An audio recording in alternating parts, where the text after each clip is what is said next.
nazali kolela ya papa Joseph Tiangenda Kuntima, le bâtisseur de l'église Kimakiste. Paul a dit à sa deuxième lettre à Timothée, chapitre 3, tokotanga otoyoka importance ya matière oyo tozwaka. Or, tous ceux qui veulent vivre pieusement en Jésus-Christ seront persécutés. Soki ngai na yo tozali kotambola na molimo santu toyebake tokokutana na satana na nzela. Soki ngai na yo tozali kosenga molimo santu apesa biso bokasi ya kozala na bolingo mibeko misala tokokutana na satana na nzela. Soki omoni moto aza pembeni na yo, il prend un téléphone pendant que on prêche ici, il est en train de suivre Yuti pour la naïté. Azali mwana ya satana, azali koya kote distraction pembeni na ye. Alingi yo ndenge oza na telefone ya qualité neti ya ye te, omona marque ya telefone na ye, olanda distraction na ye, pasi na yo oza na yango ya yebi yango te. Paul ajoute, mais les hommes méchants, représentants provinciaux, azali koloba na temple ya centenaire, moto akoti na yo ti lokuta na yo. Nazolanda kamba direct lokuta na yo. Zambe koyoka yo te. Yoka oyo bazoloba na temple ya centenaire, nde kobikisa yo.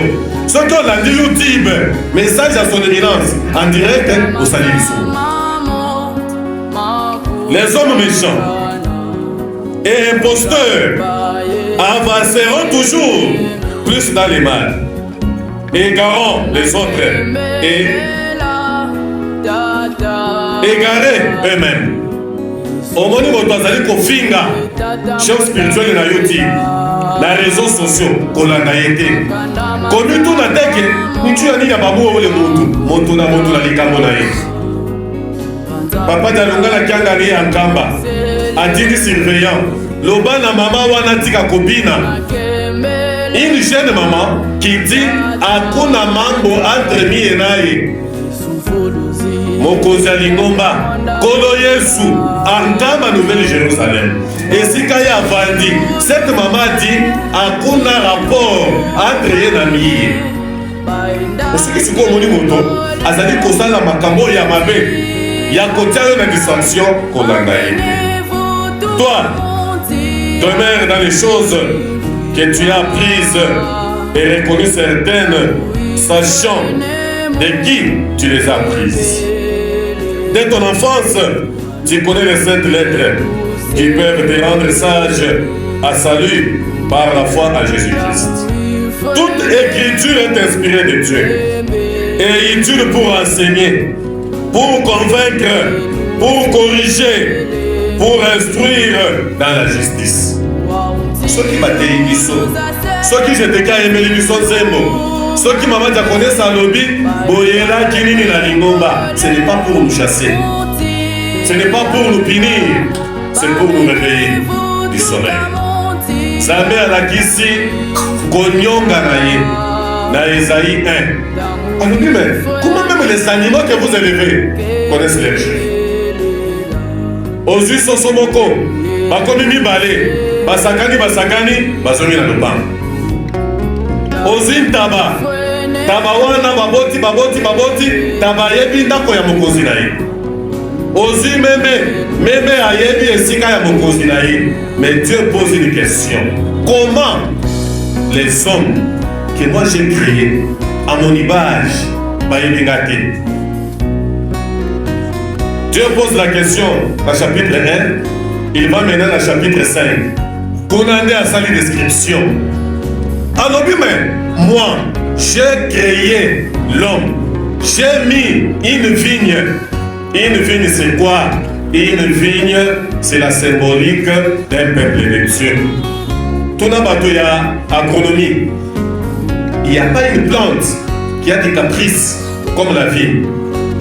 Ce qui ont évité, au Kosala et la vie ne va pas tenir. Quel est le souci de Dieu? Que cette vigne-là produise des bons fruits, des bons raisins. Mais, ça met à Kamoué. asali mosala makasi, il se sacrifie pour l'homme, mais c'était wana eboti ba fruit ya malamu te. C'est là que Dieu nous appelle, moi et vous, d'être des juges entre Yenzambe et la vie. Quand nous prenons cet enseignement, c'est la question que le prophète Nathan a posée au roi David. Psaume 51.